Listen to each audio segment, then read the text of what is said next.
नाम धरे जगदीश। जैसे राजा व्यक्तियों में मालिक बन गया, उनका जगदीश बन गया, उनका मालिक बन गया, उसको नरेश कहते हैं। नरेश, नर जमा में ईश, नर जमा ईश, नरेश यानी मनुष्यों का मालिक, मनुष्यों का भगवान। पति अपनी पत्नी का मालिक हो गया, इसलिए वो जगदीश बन गया पत्नी का। तो यहाँ कहते हैं नेबल सबल को जान के तगड़े को भगवान कहने लगे। सबको जो ठाडा दिखे वो भगवान। नेबल सबल को जाने के नाम धरा जगदीश, कहे कबीर जन्म मरे उनको धरू ना शीश। ये ब्रह्मा विष्णु महेश, ये तो जन्म मरने वाले भगवान हैं, इनको मैं नमस्कार भी ना करूं। ठीक है, इनकी जितनी शक्ति है इनका लाभ अवश्य लेंगे, पर ये हमारे पूज्य नहीं हो सकते और दुश्मन भी नहीं हो सकते, क्योंकि हम तो कीड़ी को भी दुख नहीं दे सकते, हम किसी की निंदा नहीं कर सकते, हम तो एक तुच्छ जीव जानकर अपने आप को यहाँ पर अपना, जैसे हम जो शुरू में नाम देते हैं, हम ये प्राथमिक पढ़ाई कराते हैं जिसमें ब्रह्मा विष्णु महेश, माता शेरा वाली और अपने कबीर भगवान की एक सामूहिक भक्ति देते हैं। तो यहाँ असमंजस में पड़ जाते होगे आप लोग। कहते हैं कबीर साहब तो कहते हैं एक ही साधे सब सदे, सब साधे सब जाए। तो एक ही साधना तो नहीं बनी, 5-6 दे दिया आपने तो मंत्र हमें। यहाँ आपने सोचना होगा थोड़ा। जैसे ज्यों पति भरता पति से राती आन पुरुष नहीं भावे, जैसे पति भरता होती है पत्नी, उसमें उस सामूहिक परिवार में जेठ भी होता है, जेठानी भी होती है, देवर भी होता है, देवरानी भी होती है, और अन्य ननंद भी होती है। उनका सबका आदर करती है, उनको प्यार से बोलती है, उनका जितना, जैसे जेठ को पिता के समान आदर देती है, देवर को अपने पुत्र के समान या भाई के समान आदर देती है, ननंद छोटी को अपनी पुत्री के समान आदर देती है, और बड़ी को अपनी बहन के समान आदर देती है।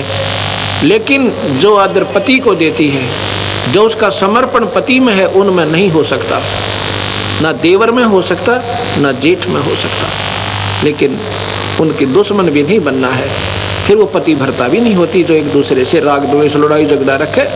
तो हम ये 5 जो मंत्र आपको प्राथमिक देते हैं, ये ऐसे है, ये हमारे परिवार है। ब्रह्मा विष्णु महेश कोई नहीं, ये हमारे इस 3 लोक के राजा हैं। हम इनके नियम के अंतर्गत रह रहे हैं, इनका हमने टैक्स देना है। ये प्राथमिक जो पढ़ाई मैं आपको देता हूँ, ये ऋण मुक्त हो गए इस मंत्र पे। यहाँ की सुविधा उपलब्ध होंगी, यहाँ का आपको पूरा लाभ मिलेगा। पर हमारी जो हृदय में जगह अपने इष्ट में रहेगी, जैसे पत्नी की अपने पति में होती है। जब वो घर से अलग होती है, जब उनको न्यारा कर दिया जाता है, भिन्न होते हैं, परिवार से अलग हो जाते हैं, वो फिर अपने पति के साथ चली जाती है। देवर जेठ जेठानी में उसकी कोई श्रद्धा नहीं होती। ऐसे हम यहाँ से जब जाएंगे, हमारा ब्रह्मा विष्णु महेश से कोई लगाव नहीं होगा। हम अपने कबीर भगवान के चरणों में ही अपने पति रूप में उसके स्वीकार करके जाएंगे। हम उसकी आत्मा है। वैसे तो सारी आत्माएं ब्रह्मा विष्णु महेश भी उसी की है, पर ये काल के सरदार बन गए, इसलिए अड़ सरदार कोई बन जाओ, वही भगवान से दूर। कोई भी प्रभुता पालो, छोटी मोटी, कोई सरपंच बन जा, आश्रम का महंत बन जा, या प्रधानमंत्री मुख्यमंत्री बन जा, वो भगवान से दूर हो जाता, उसमें मान बढ़ाई आ जाती है। और यह जीव की सबसे बड़ी दुश्मन है, ये नहीं आनी चाहिए। भगवान का और मान का बिल्कुल खड़ा एक्सीडेंट है। अभिमान नहीं चाहिए हमने, ना मान चाहिए। हम तो नौकर हैं इस दाता के, आपके सेवक हैं सबके। हमारी ड्यूटी ये ला दी, हम अपनी ड्यूटी ये कर रहे हैं। आपकी ड्यूटी है बर्तन साफ करने की, दरी बिछाने की। आप भी नौकर हो, हम भी सेवक हैं दाता के। अपने अपने कर्म बांट रखे, अभिमान नहीं चलेगा। अभिमान रावण का नहीं चला, जिसके पास सर्व संपन्नता थी, तो अभी अभिमान नहीं चला सके। अभिमान नहीं चलेगा, किसी का भी नहीं चलेगा, चाहे यहाँ पर अरबपति है, चाहे करोड़पति, चाहे कितना सिमरन करता है, चाहे दान करता है। अगर अभिमान कर दिया, वो निष्फल है, उसका किया कया सब खत्म हो जाता है।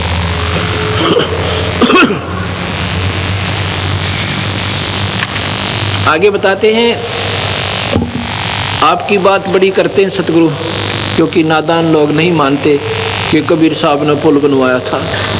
आपकी बात बड़ी कर देते हैं। आपने उनको भगवान क्यों माना? क्योंकि उन्होंने पुल बांध दिया समुद्र पे। तो यहाँ कहते हैं कबीर समुद्र पाट लंका गए, सीता को भरतारे, अगस्त ऋषि उसे पी गया, भाई इनमें कौन करता रे। आप इसी बात से भगवान की संज्ञा में लिया रामचंद्र जियों को कि उन्होंने पुल बांध दिया पर पानी पे, और अगस्त ऋषि इन सातों समुद्रों को एक ही घूंट में पी गए थे, फिर इनमें भगवान कौन हुआ? ये सोचने की बातें हैं। सतगुरु कहाँ बोल रहे हैं ये हमने विचार करना पड़ेगा, और तब हम स्थिति हमारी मन की जो है नॉर्मल बनेगी, तब हम भक्ति करने के योग्य बनेंगे। अभी तो हम सुने सुनाए जिसने जैसा कह दिया, अपना अंधाधुंध लगे हुए, तो इससे कोई लाभ नहीं होगा। आगे बताते हैं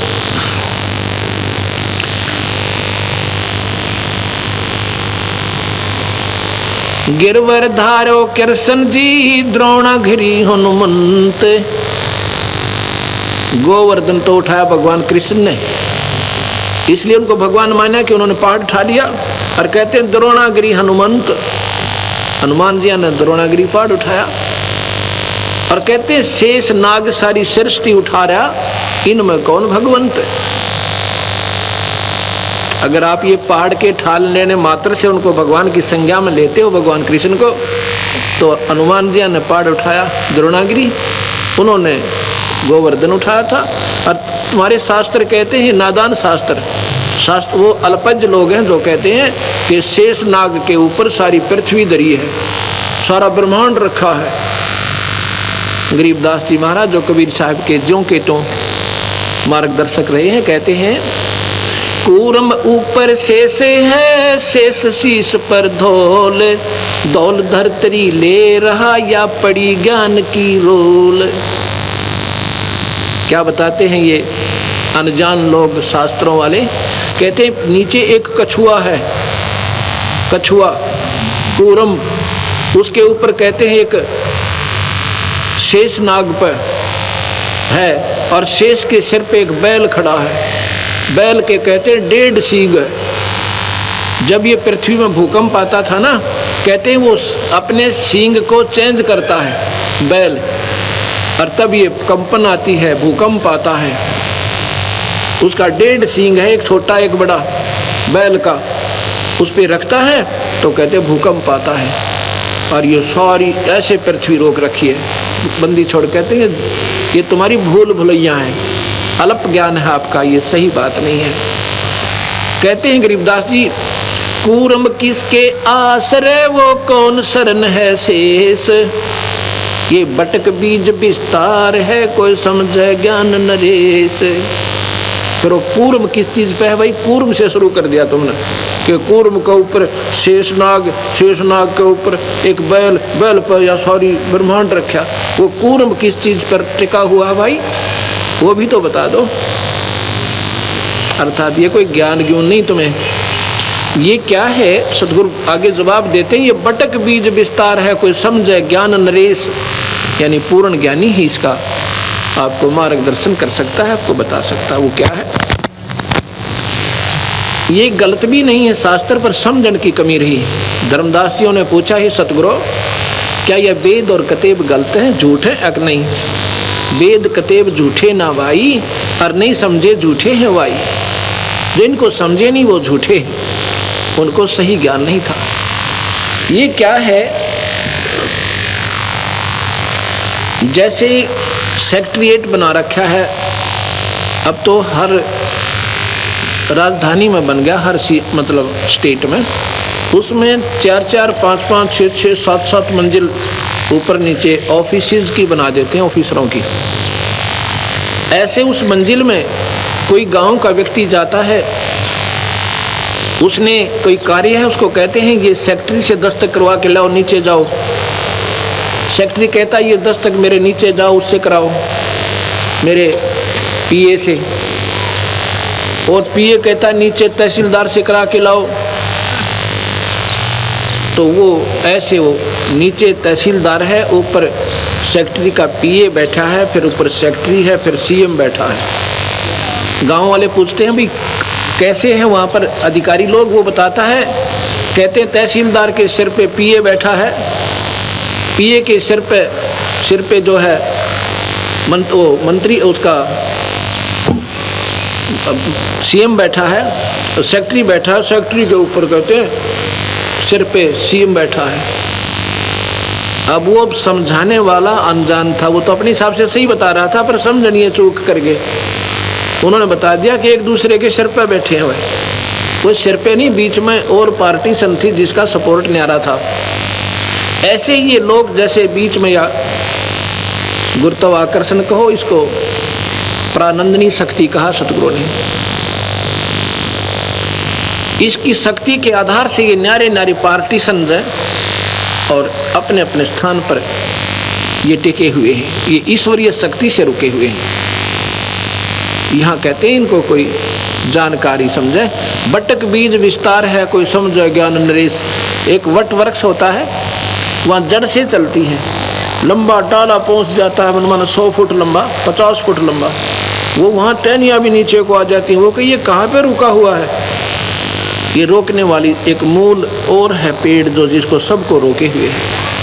ऐसे ये शक्ति सतगुरु की ये सारे ब्रह्मांडों को रोके हुए है। ये कबीर भगवान की शक्ति है जो सबको रोके हुए है। आगे बताते हैं,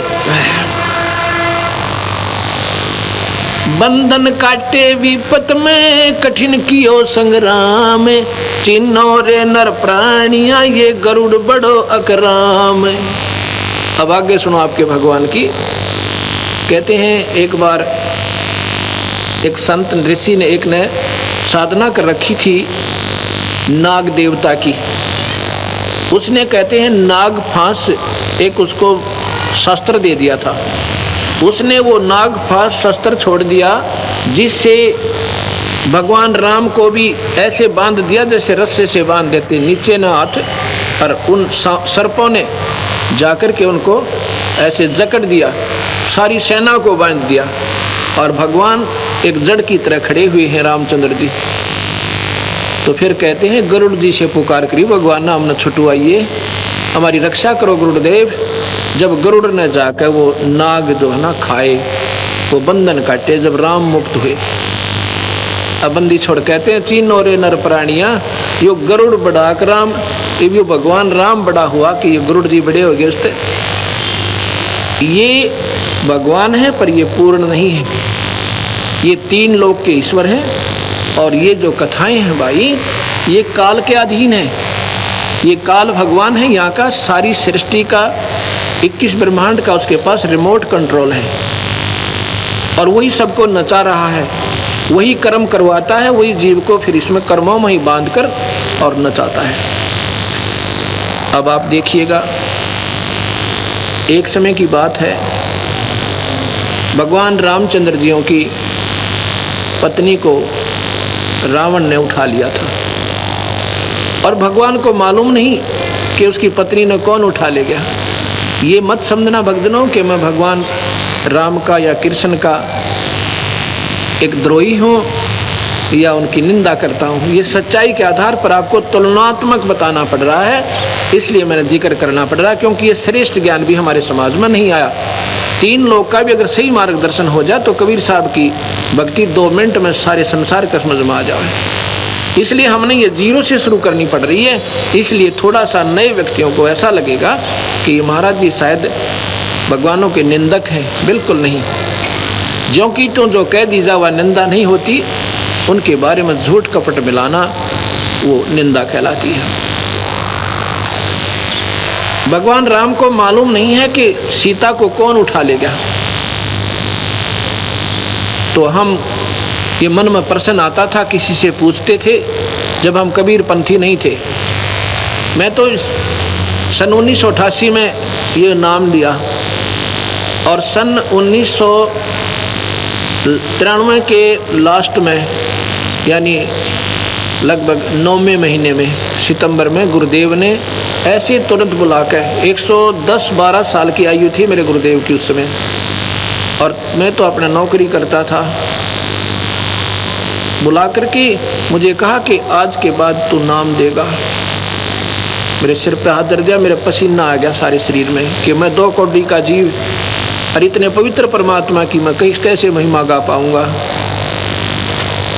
तो मैं उनकी आंखों से तरफ देख रहा हूँ, वो भी जान गए कि ऐसा है, ऐसा महसूस कर रहे हैं। कहता मैं तेरे साथ रहूँगा, घबराइए मत ना, और सतगुरु की शक्ति आपके सिर पर रहेगी। जब मुझे थोड़ा सा हौसला हुआ, उसके बाद ये मैंने सन 1994 से प्रचार शुरू किया। उसके 94, 95, 96, 97, 98, 99, 2000, अब 2001 हो गया। अब ये 7-7.5 वर्ष में 1.5 लाख नई कबीरपंथी संगत हरियाणा जैसे राज्य में 1.5 लाख 7 वर्ष में। क्योंकि आज कोई नादान नहीं है दुनिया, सब समझते हैं 2 रोटी खाते हैं और शास्त्र सबके पास उपलब्ध। इनको पढ़ के देखो, ये मत समझना कि मैं शास्त्रों का बोझ मिरता हूँ, इनको उठाए फिरता हूँ, नहीं। ये तो आपके लिए कोई आकर खस्से और कहे जी आप झूठ बोल रहे हैं, ये शास्त्र उठा के दूंगा, ये पढ़ ले वीरा, मेरे से पीछे बात करना, ये आपके शास्त्र हैं। एक अंधा था, वो लालटेन लिए फिरे, अंधेरे में लालटेन ले रखी उसने हाथ में। बच्चे आ जाते हैं कि बाबा, वो कहता भाई देखना देखना मुझे दिखाई नहीं दे रहा है। वो बच्चे कहते हैं बाबा तू लालटेन किस लिए ले रहा जब तूने दिखता ही नहीं। कहता है आप आंखों वालों के लिए कहीं मेरे में टक्कर ना मार दो तुम। ये लालटेन इसलिए ले रखा है तुम आंखों वालों के लिए, कहीं मेरे में टक्कर ना आ मारो। ये लालटेन रखी है मैंने, कोई मेरे से ना खस्से, इनको पढ़ो, अपनी चांदना हो जाएगा अपने आप ही। तो प्रसंग जो चल रहा था, भगवान राम जो है हाहाकार मचा रहे हैं, पक्षियों से पशुओं से पूछ रहे हैं मेरी सीता देखी, मेरी सीता देखी। तो हम क्या करते थे, किसी से पूछते थे कि भगवान होकर के ये क्यों रो रहे थे, और क्या उनको मालूम नहीं था कि सीता कहाँ गई। फिर भगवान कैसे, मन में कया नहीं करते कैसे थे, क्योंकि हम डरते थे कहीं पाप ना लग जाए। लेकिन शंका आती थी कि ऐसे कैसे, क्या भगवान को तो मालूम तो होगा। तो जो हमारा मार्गदर्शक होता था वो कहता नहीं, वो तो लीला कर रहे थे, यहाँ लाकर छोड़ देते थे, वो तो लीला कर रहे थे। हम स्वीकार कर लेते थे कि लीला कर रहे थे। किस लिए कि 33 करोड़ देवता रावण ने बंद कर रखे थे अपनी कैद में। जिन देवताओं की आप पूजा करते हैं उनको तो रावण ने बांध के कैद में डाल रखा था, और इन ऐसाओं की तुम पूजा करते हो। भक्तजनों, ये बहन बेटियां भाई, क्योंकि हमारी पूजा ही ढंग की नहीं है तो हम पाएंगे क्या। नास्तिक होता जा रहा है समाज, भगवान का गुण मिलता नहीं क्योंकि हमारी वे ऑफ वर्शिप ठीक नहीं है, हमारी पूजा की विधि ठीक नहीं है। अब यहाँ अब सतगुरु के ज्ञान की रोशनी में अब हमें दिखाई देने लगा सही कि वो लीला नहीं कर रहे थे, उनको ज्ञान ही नहीं था। लीला किस लिए करते थे कि 33 करोड़ देवता उसने छुटवाने थे भगवान ने। ये तो मान लेते भी लीला कर दी, सीता उठा ली, माता को उठाया, फिर लीला की आवश्यकता कहाँ रहेगी। बहाना बन गया था, जाते गर्दन दबोच देता जा करके। अगर बहाना ही बनाना था तो इतना बहुत था। फिर सीता कौन है, जैसे किसी की भैंस गुम हो जा या बकरी गुम हो जाए, उसको ढूंढने कोई पूर्व दिशा में, कोई उत्तर दिशा में, कोई दक्षिण दिशा में, और किसी ने पा जा, कोई मुझे वहाँ मिल गई। ऐसे हीट एंड ट्रायल मेथड से सीता ढूंढी गई। हनुमान जी छलांग लगा के समुद्र पार कर गए, वहाँ सीता को ढूंढा और खोज के जब राम जियों को बताया। ये लीला नहीं थी, ये तो मजबूरी थी, उन्हें ज्ञान ही नहीं था। इतना समय नहीं लगाते लीला में, पत्नी को तो और उठा ले जा, वहाँ लीला करता रहे पीछे से भगवान या कोई भी पति। वो भगवान ऐसा है थे क्योंकि इस काल के हाथ में रिमोट कंट्रोल है। जो 1000 भुजा का भगवान है, ये ब्रह्मा विष्णु महेश केवल 4 भुजा के हैं, और कबीर साहब असंख्य भुजा के, बिना गिनती के। 4 भुजा का प्रतीक समझो, 4 हॉर्स पावर। ये 4 हॉर्स पावर के समझो। इनकी माता है वो 8 हॉर्स पावर की है, उसकी 8 भुजा है। इनके पिता हैं 1000 हॉर्स पावर के, समझ लो। एक कंपेरेटिव एग्जाम देता हूँ आपको, एग्जाम्पल देता हूँ। और कबीर साहब पावर हाउस समझो, वो थर्मल प्लांट जहाँ से बिजली मैन्युफैक्चर होती है, बनती है। असंख्य भुजा है उस मालिक के, जहाँ से सारी शक्तियाँ बाहर आती हैं। उधर से भगवान शिव जी और पार्वती जी ऊपर से देख रहे हैं। पार्वती कहती है, इस व्यक्ति को क्या दुख है हे तरन तारण? तो भगवान शिव कहता है, ये व्यक्ति नहीं है, ये भगवान है। वह कहती, ये कैसा भगवान जब रो रहा है? मैं तो इसकी परीक्षा लूंगी। ये भगवान शिव कहते हैं, तू नहीं जानती पार्वती, सती तू नहीं जानती देवी, मैं जानता हूँ। ये विष्णु अवतार हैं और इनकी पत्नी उठा ली किसी ने, ये उसकी तलाश के उसके वियोग में रो रही हैं। तो पार्वती कहती है, वो देवी कहती है, फिर भगवान रोता क्यों है? मैं इसकी परीक्षा लूंगी। तो शिव जी कहते हैं, परीक्षा मत लेना। वो कहती है, अच्छा नहीं लूंगी। थोड़ी सी देर के बाद भगवान चले जाते हैं। भगवान आते हैं नीचे, शिव जी, और भगवान के चरण छूते हैं, प्रणाम करते हैं दोनों आपस में एक दूसरे को और चले जाते हैं। पार्वती सोचती है कि ये शिव जी भी भोलानाथ है, ये वैसे किसी के चरण छू लेता है। ये तो ऐसे दशरथ पुत्र है, राजा का लड़का है, वियोग में रो रहा है। भगवान शिव अपना घूमने चले जाते हैं। पार्वती पीछे से, वो देवी जी पीछे से सीता रूप बनाती है। सीता रूप बना के भगवान के सामने खड़ी हो जाती है। उस समय भगवान राम कहते हैं, हे दक्ष पुत्री माया, हे दक्ष की बेटी। तो भगवान ने कि कहाँ छोड़ आई शिव जी को, अकेली कैसे आ गई?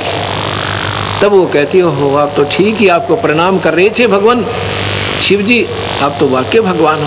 अब यहाँ सोचने की बात है भक्तजनों, अब तो सीता, उसने पहचान लिया कि सीता नहीं है, ये तो पार्वती है। और उस समय भगवान को मालूम ही तेरी सीता गई कहाँ है, ये क्या चीज़ है, ये समझना होगा अपने। और यही समझाने के लिए सतगुरु का ज्ञान, ये सारी भूमिका आपको बता रहा हूँ कि ये काल जो है 21 ब्रह्मांड का एक रिमोट कंट्रोलर है। इसने जिस जीव की जितनी बुद्धि खोलनी है वहीं से छोड़ देता है, ऑफ करनी है वहां से कर देता है। उधर से जब पार्वती वापस जाती है तो भगवान शिव उनको जान जाते हैं, क्योंकि वो भी इस काल निरंजन के हाथ में। भगवान शिव को अंदर में जाकर ये चांदना कर दिया, चेष्टा दे दी कि ये सीता का रूप बना कर गई है। उसने आके पूछा कि तू सीता का रूप बना कर गई है? वो हंसने लग जाती है कि नहीं, मैंने कोई परीक्षा नहीं ली। तो भगवान शिव ने पार्वती को हृदय से उतार दिया, उसको पत्नी रूप में स्वीकार नहीं किया। क्यों नहीं किया? उसने कहा कि तू मेरी माँ का रूप बना के गई है, अब तू मेरी पत्नी नहीं रही। माँ क्यों कहा?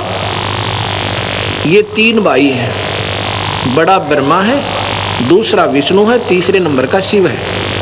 क्योंकि शिव का बड़ा भाई जो विष्णु हुआ और बड़ी भाभी माँ के तुल्य होती है। ये हमारा एक संविधान है, ये एक हमारा आचरण होना चाहिए कि बड़े भाई की पत्नी माँ के तुल्य दृष्टिगोचर होनी चाहिए। इसलिए उसने कहा कि तूने आज मेरी माँ का रूप बना लिया, तो मेरी पत्नी नहीं रही। भगवान शिव ने उसको अपने हृदय से तलाक दे दिया, अपने हृदय से चाहा नहीं। पार्वती भी इस बात को जान गई कि अब ये पक्का अनाड़ी है और इन्होंने जो निश्चय कर लिया ये दोबारा स्वीकार नहीं करेगा तुझे। उसके बाद क्या होता है, अब मैं शास्त्र सुनाऊंगा पर आपने ऐसा लगेगा जैसा कि महाराज जी, क्योंकि शास्त्रों के सुनाए बिना हमें, जैसे मैं बताऊं कि SHO जो थानेदार होता है, अब थानेदार ने कोई सोचा कि सुप्रीम पावर है, सारे जिले का मालिक है, और मैं कहूँ नहीं भैया नहीं, ये तो इसका कर्म, इसकी क्रिया ही न्यारी है, ये तो एक सुरक्षा का प्रतीक है और इसका कुछ सीमित क्षेत्र है, ये ज़्यादा नहीं है। उसका जो पुजारी है वो महसूस कर सकता है, जिसने नहीं ज्ञान, क्योंकि वो तो उसने बहुत बड़ा शक्तिशाली मान रहा था। लेकिन वो थानेदार को थानेदार कहना कोई निंदा नहीं है, डीसी को डीसी बताना, तहसीलदार को तहसीलदार बताना कोई निंदा नहीं। कोई नादान उनको प्रधानमंत्री माने बैठा हो तो उसकी गलती है कि वो गलत सोच रहा था।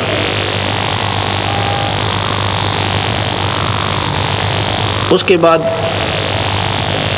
वो देवी जो है सोच लेती है कि अब यहाँ दो तो घर में सदस्य हम और दोनों ही आपस में बोल नहीं रहे, तो मैं यहाँ से खिसक जाती हूँ। अपने पति अपने पिता राजा दक्ष के यहाँ जाती है। पार्वती ने जबरदस्ती यानी ऊपर से होकर माता पिता की आज्ञा के विपरीत शादी की थी भगवान शिव तय, क्योंकि उसके पिता राजा दक्ष कहते थे कि मैं इस शिव का शादी नहीं करूँगा अपनी बेटी की, क्योंकि ये तो गले में सर्प रखता है, राख लपेटे रहता है, इसको मैं शादी नहीं करूँगा।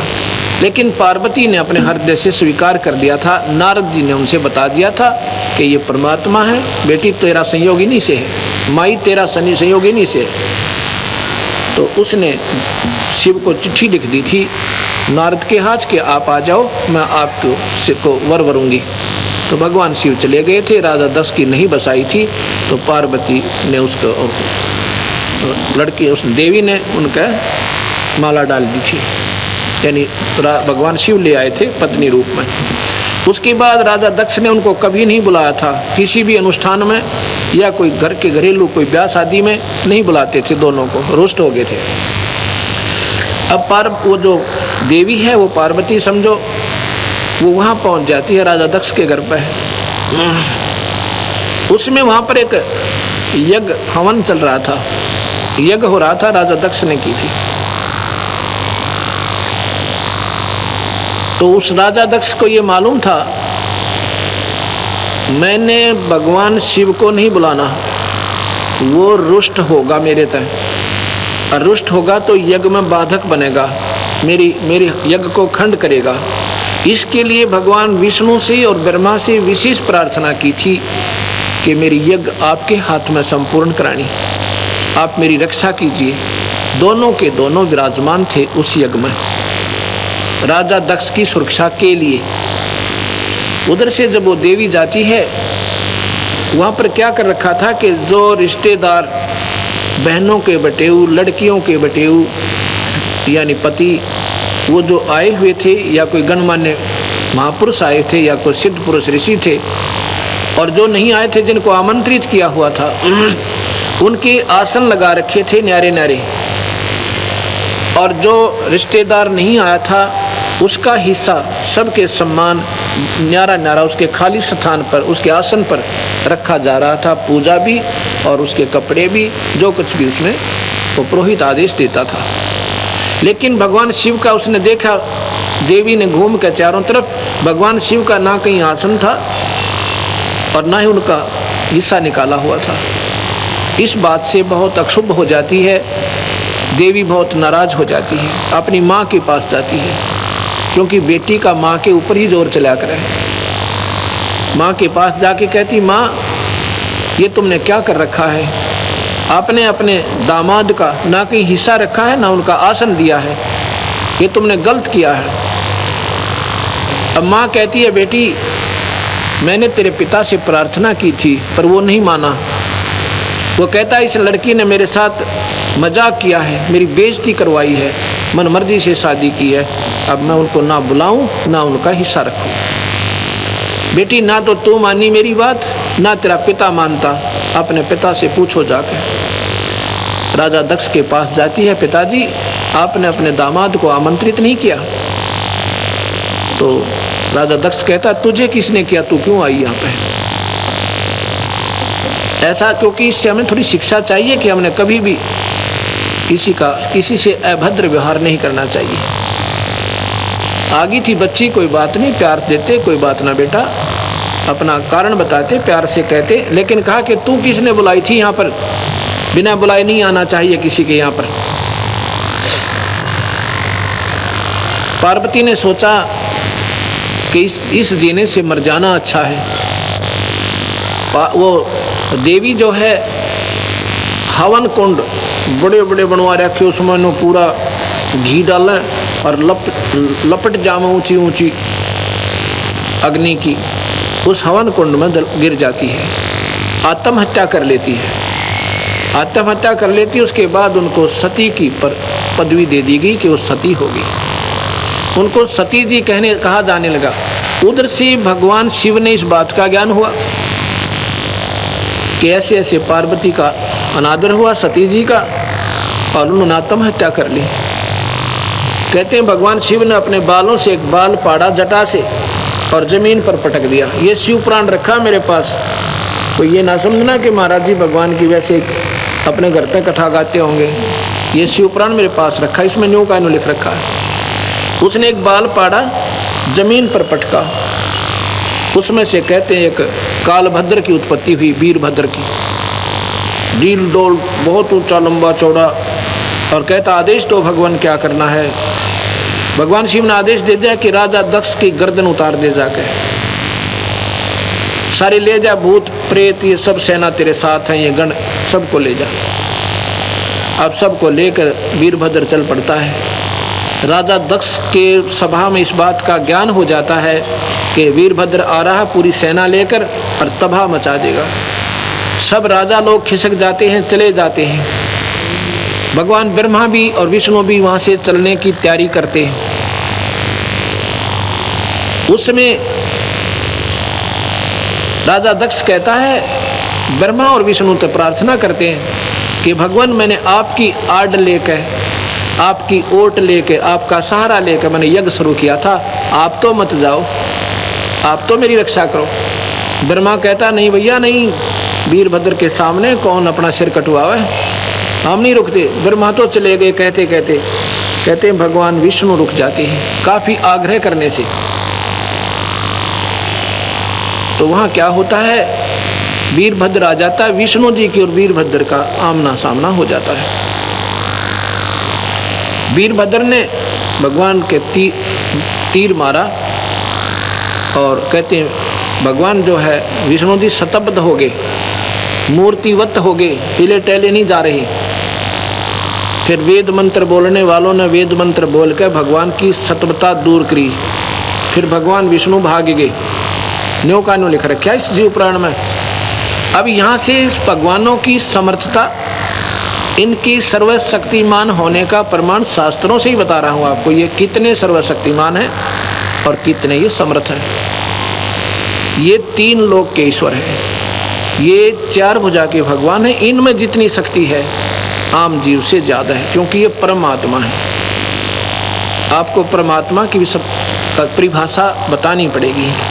परम माने श्रेष्ठ, उच्च आत्मा है। ये आम जीव से उच्च आत्मा है, श्रेष्ठ आत्मा है, उत्तम आत्मा है। इनमें दयालुता भी ज़्यादा है, इनमें सहनशीलता भी ज़्यादा हमारे आम जीव से, इसलिए इनको परमात्मा कहते हैं, श्रेष्ठ आत्मा, उठी हुई आत्मा, उच्च आत्मा।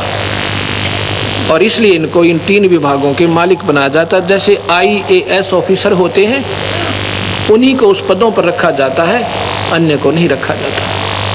ये परमात्मा ये हमारे से परम है, आम जीव से परम है, इनसे परम इनके पिता है परमात्मा, जो 21 ब्रह्मांड के मालिक है। उस 21 ब्रह्मांड की परमात्मा से और ऊपर एक परमात्मा है, वो परब्रह्म है, वो अक्षर पुरुष है। अक्षर पुरुष से ऊपर भी एक और परमात्मा है, इनसे भी श्रेष्ठ आत्मा है, वो कबीर भगवान है, जो सब परमात्माओं के परमात्मा है। ये परमात्मा की परिभाषा आपके समझ में आ गई होगी। तो भगवान वीरभद्र जो है आगे जाके, भगवान तो भाग गए, वीरभद्र ने राजा दक्ष की गर्दन काट दी। ऋषियों ने प्रार्थना की शिव जी के पास जाके, आपके ससुर को जीवित कर दो। हाहाकार मच गई। कहते हैं जाओ एक बकरे का, किसी भी प्राणी का सिर ले आओ काट के। बकरे का सिर काट लाए भगवान शिव ने और राजा दक्ष की गर्दन पर जोड़ दिया। ऊपर से मुंह बकरे का हो गया और जीवित हो गया राजा दक्ष। फिर जाकर के भगवान ने पार्वती को ढूंढा, कहाँ है वो जली हुई। उनका अस्थि पिंजर कंकाल पड़ा था, जला हुआ, बाहर निकाल दी थी तुरंत ही। उसका सारा हाड़ चाम, सारा चाम और मांस जल चुका था। केवल हाड बकाई थे, बोन्स बकाया थी, केवल हड्डियां थी। उस अस्थि पंजर को शिवजी पार्वती समझ के इतना उसके अंदर मोह उत्पन्न हो गया, इतना मोह उत्पन्न हो गया कि अंधा हो गया।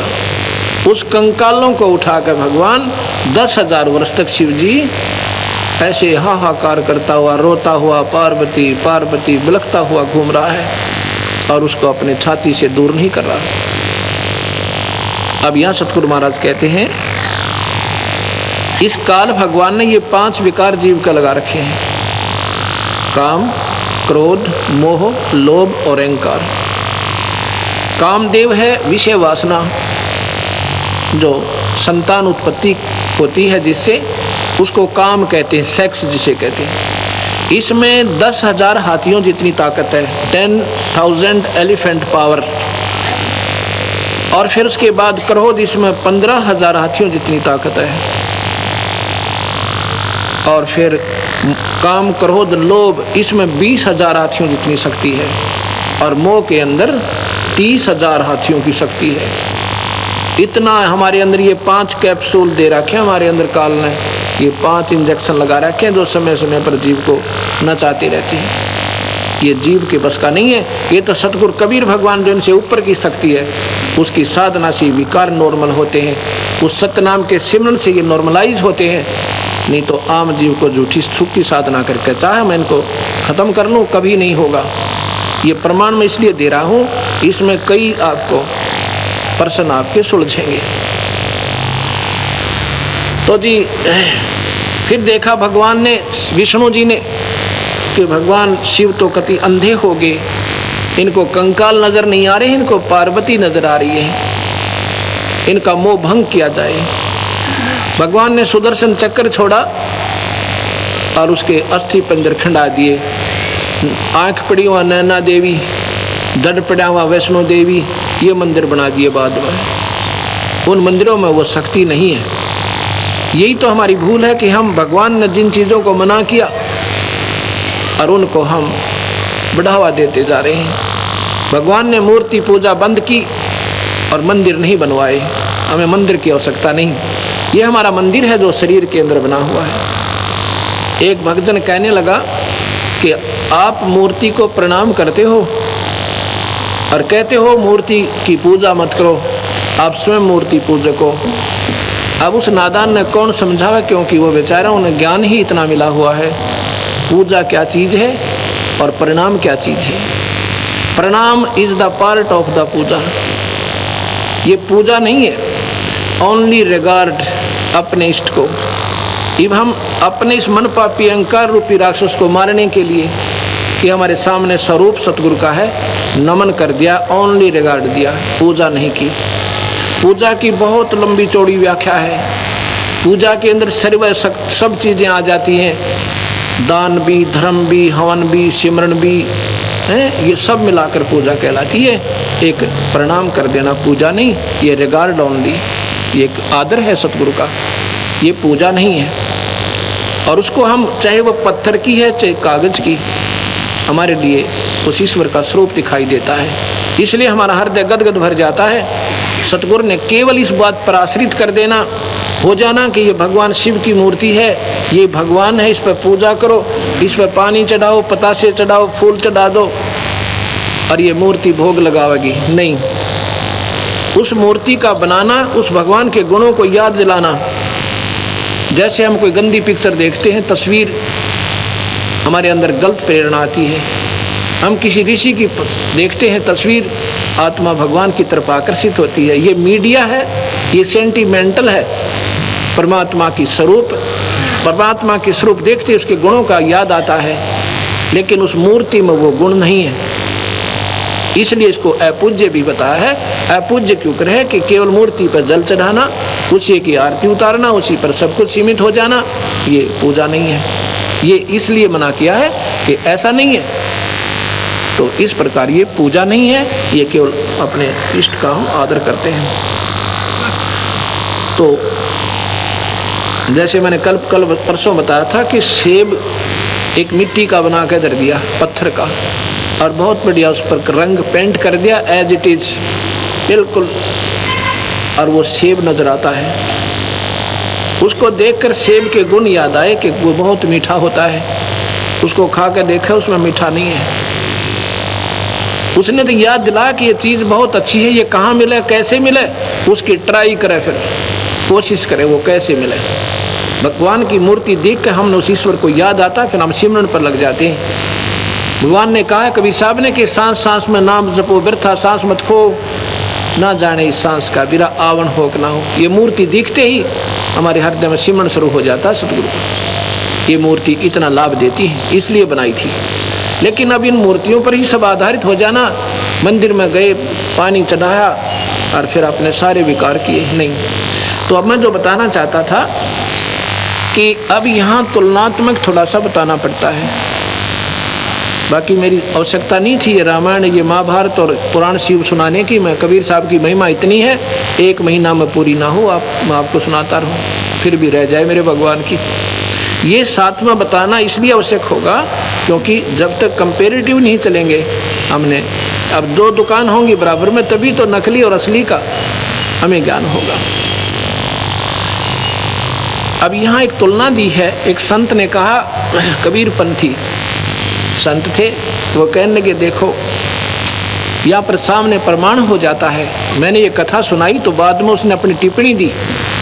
कहते हैं जैसे एक व्यापारी होता है, उसकी भैंस का बच्चा मर जाता है, वो क्या करता है, उस भैंस के बच्चे की खाल उतरवा के उसमें भूस भर देता है और वो उस भैंस के सामने रख देता है। वो भैंस नादान, अनजान, कम बुद्धि की, मोहवश उसको अपना बच्चा मानती है और उसके पीछे रा करती घूमती है।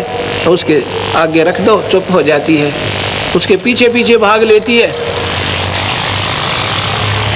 तो यहाँ उसने अपनी टिप्पणी की कि इस कथा से ये सिद्ध हो गया कि भगवान शिव में और उस भैंस के अंदर क्या अंतर रहा। मोहवश वो भी अंधी होगी, उसने देखा नहीं कि ये भूस भरा हुआ है, इसको अपना बच्चा दिखाई दे रहा था। ऐसे ही भगवान शिव ने मोहवश अंधा होकर वो पार्वती कंकाल जो है वो पार्वती नजर आ रही थी। अब ये निंदा नहीं समझना, क्योंकि मैंने साथ साथ प्रार्थना करनी पड़ती है कि नादान लोग ये ना समझें कि हम भगवान के निंदक हैं। राइट, मोह भंग होता है शिव का, एकदम वो बहुत पश्चाताप करता है। उनने मन में क्या ठान लिया कि अब मैं इस सेक्स को, इस कामदेव को खत्म करूंगा, यही मेरी दुर्गति का कारण बना। अगर सेक्स नहीं होता, काम नहीं होता, तो मैं शादी नहीं करता, और शादी नहीं करता तो पार्वती का ये हाल नहीं होता और ये मेरी दुर्गति ना होती। उन्होंने 88,000 वर्ष तक अपना मेडिटेशन करके, मनन करके, आत्मचिंतन करके 88,000 वर्ष तक समाधि लगाई कैलाश पर्वत पर जाकर। उसके बाद उनकी समाधि टूटी और उनको हो गया कि मैंने कामदेव पर विजय पा ली। उनको पक्का विश्वास हो गया कि अब ना रही बांस, ना बजेगा बंसुरी। अब ये काल बहुत बली है ये काल भगवान। उस दिन तो प्रसन्न रहा भगवान शिव। एक दिन उनके मन में प्रेरणा भर दी काल भगवान ने कि चलो भगवान विष्णु के पास चलते हैं। मैंने सुना है कि भगवान विष्णु ने, जब हमने सागर मंथन किया था, जहर निकला था, मैंने तो जहर पी लिया था, मुझे कोई होश नहीं बाद में क्या हुआ। सुना है कि देवताओं ने अमृत का कलश ले लिया था और भगवान विष्णु ने एक लड़की का रूप बना के, औरत का रूप बना के उनको मोहित करके मदहोश कर दिया था। तब देवताओं ने वो कलश छीन लिया था। उस रूप में भगवान बहुत सुंदर लगे होंगे, वो रूप देखना चाहिए। भगवान विष्णु के पास आ जाते हैं, आदर सम्मान हुआ, विराजमान हो गए। भगवान विष्णु कहते हैं आज बहुत दिनों में दर्शन दिए। तो कहते हैं मैं तो 88,000 वर्षों के बाद साधना करके आया हूँ। अच्छा जी, बहुत अच्छा। क्या किया? कि मैंने जो है अपने काम वासना पर काबू पा लिया, इंद्रियों को कंट्रोल कर लिया। विष्णु जी बोले तभी तो नजर नहीं आए बहुत दिन तक। कहाँ, इसी कारण में गया हुआ था। कुछ देर के बाद प्रसन्न करते हैं भगवान।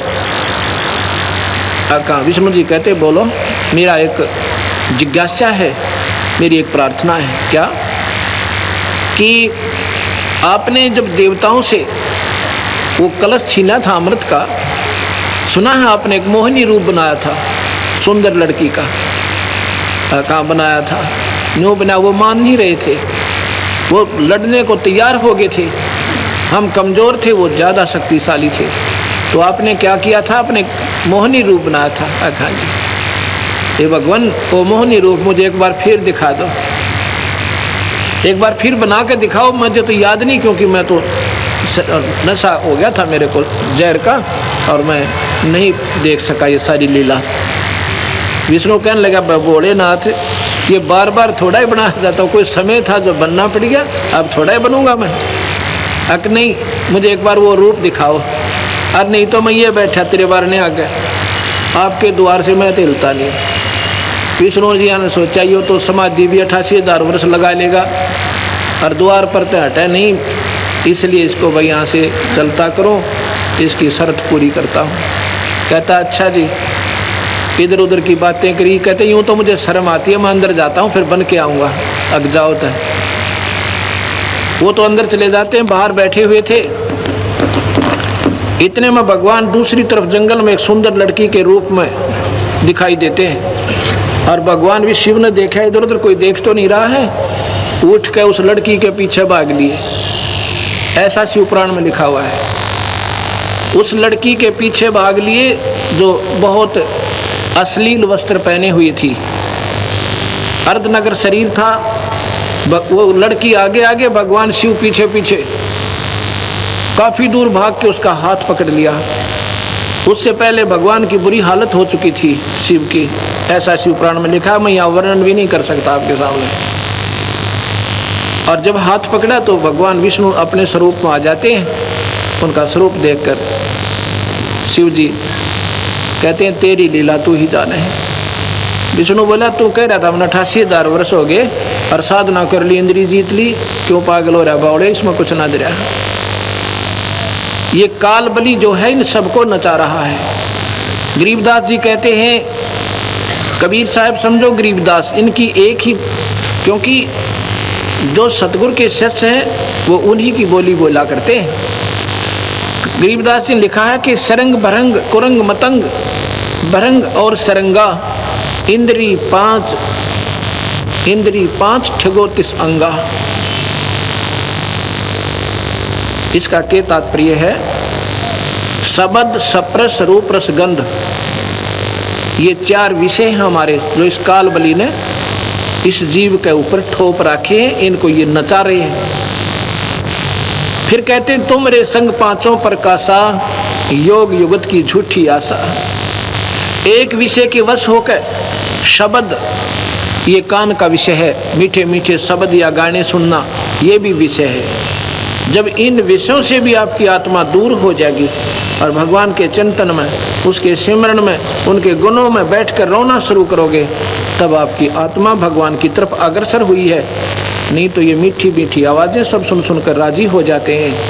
पद गाया मन हर्षिया और साखी कहा आनंद, सो तत नाम न जानिया, गढ़ में पड़ गया फंद, ये कबीर साहब कहते हैं।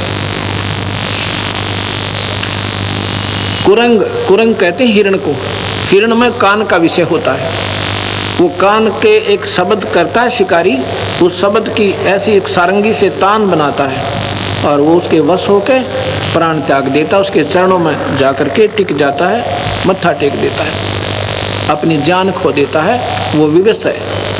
ऐसे ही फिर कहते हैं शब्द सप्रस, हाथी के अंदर काम वासना ज़्यादा होती है। हाथी पकड़ने वाले एक हथनी सिखा कर ले जाते हैं, पढ़ाई हुई होती है, एक गड्ढा खोद देते हैं नीचे लंबा चौड़ा, और उसमें घास ऊपर डंडे डालकर, बांस डालकर, मिट्टी डालकर घास ऐसे लगा देते हैं जैसे यहाँ खड़ा ना हो। उस हथनी को हाथियों के झुंड में भेज देते हैं, वो हाथी के चारों तरफ स्पर्श करती है, उसको वासना जगाती है, फिर भाग लेती है। उसके पीछे 2-3 हाथी भाग लेते हैं। वो वहाँ आकर के और वो पकड़ने वाले ऊपर वृक्षों पर चढ़ जाते हैं, अपना दूर उनको दिखाई नहीं देते। हाथी अंधे होकर भाग लेते हैं, हथनी उस स्थान को बाई काट कर जाती है, बाईपास करके और सीधी फिर भाग लेती है। हाथी सीधे भागते हैं, वो सारे के सारे उस गड्ढे में गिर जाते हैं और फिर उनको नचाया जाता है, उसके वश हो गए। शब्द सप्रस रूप रस, रूप है जैसे आपने पतंगे देखे होंगे दीपक पर जलकर मर जाते हैं, उनमें विषय होता है, उनको वो रूप विषय विवश होते हैं। रस जो है भौरा, रस है मछली, मछली जो है जीभ के कारण विवश हो जाती है। मछली पकड़ने वाला एक मांस का टुकड़ा और एक हुक में डालता है, लोहे के हुक में, कांटा कहते हैं उसे, और पानी में छोड़ देता है। वो नादान उसको खाने के लिए मुंह लगाती है, वो खींच देता है, उसके ऊपर चल उसके मुख में वो कांटा फंस जाता है और बाहर पटक देता उठा के, और रस के कारण वो मर गई, जान खो दी। और गंध, भंवरा जो होता है फूल के ऊपर बैठ जाता है, जो बड़े फूल होते हैं उसमें इतना विवश हो जाता है, उस पर उठा नहीं जाता, पर वो फूल बंद हो जाता है शाम को, वो 12 घंटे में मर जाता है, उठता नहीं। यहाँ गरीबदास जी कहते हैं कि तुम रे संग पांचों पर कासा, इस मनुष्य शरीर में काल न ये पांचों ही लगा दिए कि कहीं ये भक्ति ना कर ले, कहीं इसका छुटकारा ना हो जाए। तुमरे संग पांचों पर कासा, योग युगत की झूठी आशा। अब भगवान शिव जैसे महापुरुष 88,000 मेडिटेशन मननशील, ये भी नहीं यहाँ से पीछा छुटवा सके। सतगुरु महाराज कहते हैं ये तुम्हारी झूठी आशा है। मैं बताता हूँ आपको, सतनाम देंगे हम। सतनाम है एक सांस का सिमरन, सांस उसास सुमर के उसके फिर ये खत्म हो जाते हैं, ये विकार नॉर्मलाइज हो जाते हैं, आपको याद भी नहीं आएंगे, ऐसी स्थिति में आप आ जाओगे। वो सिमरन सतनाम है। सतनाम के बाद फिर भक्ति के आप योग्य बनोगे, उसके बाद सार नाम दिया जाएगा, तब आपको उपलब्धि होगी। केवल सतनाम से भी जीव की मुक्ति नहीं है। सतनाम आपको भक्ति के योग्य करेगा, उस परमात्मा की प्राप्ति के योग्य होगे और फिर परमात्मा प्राप्ति का सार नाम मिलेगा। जब जाके हमारे कबीर भगवान की पूरी पद्धति होती है, यानी भक्ति का जो मार्ग है पूरा प्रशस्त होता है। जैसे जमीन से पानी निकालना है, जमीन से पानी निकालना है, ट्यूबवेल लगाना है, हैंडपंप लगाना है, उसके लिए क्या होता है, एक या तो ड्रिल मशीन से या ऐसे बोकी के द्वारा लोहे का एक पाइप सा होता है, उसके माध्यम से बार बार ऐसे बोकी लगाई जाती है। ये सांस उसास रूपी बोकी सतनाम से लगाई जाएगी। वो क्या करेगी, पानी तक पाइप को पहुंचा देगी। बस उस बोकी का काम है पानी तक पहुंचा दिया, पानी बाहर नहीं आया। उसके लिए फिर मशीन बांधनी होती है, हैंडपंप की न्यारी, उसने फिर पानी बाहर किया। सतनाम आपको सतनाम आपको पार ब्रह्म के अंतिम छोर तक पहुंचा देगा। पार ब्रह्म के बाद हमने पूर्ण ब्रह्म के अंदर जाना है, वो लाभ लेना है, वो सार नाम रूपी हैंडपंप आपने और लेना होगा जब वो पूर्ण प्राप्ति होगी। इनकम, क्योंकि नाम जो है सतगुरु ने, नाम का ही आसरा, शब्द के सारे जीव जाएगा। कोई न सोचे कि वैसे ही हो जाएगा, ऐसा नहीं। सतगुरु ने कहा है कि सांस सांस में नाम जपो, इसलिए कोई जपने का नाम है और सांस के ही द्वारा है। उसी का प्रमाण गरीबदास जी ने दिया है, जो कबीर साहब ने डायरेक्ट उनको नाम दिया था। लिखा हुआ अपने शास्त्र में, गरीबदास जी ने, कबीर साहब ने धर्मदास को वही नाम दिया, सतनाम। वो लिखा हुआ कबीरपंथी शब्दावली में कि धर्मदास को ये मंत्र दिया और इसका सिमरन बताया कि धर्मदास अंतिम सांस तक इस सतनाम का सिमरन करना, और फिर मैं तुझे सारनाम दूंगा। ये सारनाम के योग्य बहुत कम प्राणी होते हैं, लेकिन सतनाम भी निष्फल नहीं जाता। मुक्ति नहीं होगी तो मनुष्य शरीर आपको अवश्य मिलता रहेगा। हो सकता फिर परमात्मा स्वयं आ जाए या हमारे जैसे जीव की ड्यूटी ला के आपको फिर सुलझा जाए। तो इस प्रकार धर्मदास को कहा, धर्मदास तो लाख दुहाई ये सार शब्द कहीं बाहर नहीं जाएगी। आम व्यक्ति को नहीं बताने योग्य होता। 64 लाख थे सतगुरु के, उन 64 लाख में से एक धर्मदास था जिसको मालिक ने सार शब्द दिया था। अन्य योग्य नहीं हो पाए, बल्कि वो तो सतगुरु में विकार निकाल कर, सतगुरु में बुराई ढूंढ कर उनसे दूर हो गए थे। ये अब आज और कल में सतगुरु की महिमा बताऊंगा आपको। अभी आप सुन रहे थे कि दसी सरप ने जब जाए पुकारी इंद्रमती अकुलाए, आपने तुरंत करी साहे बहुली मंत्र सुनाने वाले, धन धन सतगुरु सत कबीर भगत की पीड़ मिटाने वाले। एक चंद्र विजय नाम का द्वापर के अंदर एक राजा हुआ, उसकी पत्नी का नाम श्रीमती इंदुमती था। इंद्रमती भी कहते हैं उसको, इंदुमती भी कहते हैं। वो बहुत धार्मिक विचारों की आत्मा थी। अब जैसा भी उनको मार्गदर्शक कोई गुरु मिला था, उसने कहा कि एकादशी का व्रत रखा कर बेटी, और संतों का आदर करा करो, आए संत को भोजन करावे, इससे तू फिर रानी बन जाएगी। कभी जब आपका 84 लाख जूनी भोगने के बाद कभी मनुष्य शरीर मिलेगा तो आप फिर रानी बन जाओगी, ऐसा पुण्य करना।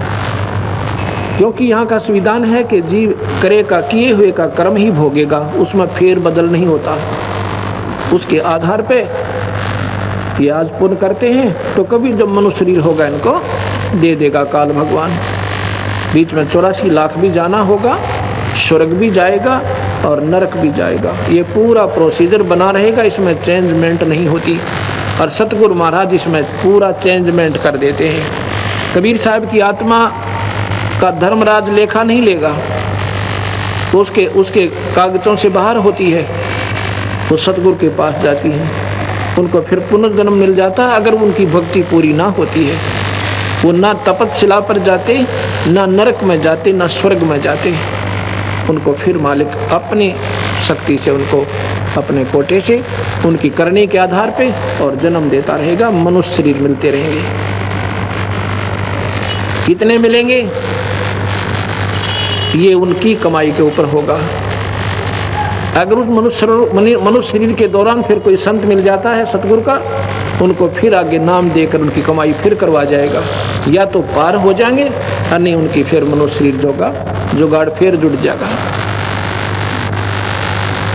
तो इंद्रमती ने क्या सोचा, अगर ऐसे ही रानी बनते हैं तो उसने संकल्प कर लिया कि रोज आना एक महात्मा को भोजन कराऊंगी। ज्यादा आ जाए तो मेरे भाग, कितने आओ पर कम से कम एक को, महापुरुष को, भक्तात्मा को रोजाना भोजन कराऊंगी। पीछे भोजन किया करूंगी ताकि मैं भूल ना जाऊं। उसने ऐसा ही सब आसपास अपना संतों से आमंत्रित करें। कोई रोजाना 100, कोई 200, कोई 5, कोई 20 रोजाना भोजन खाने आ जाते हैं। और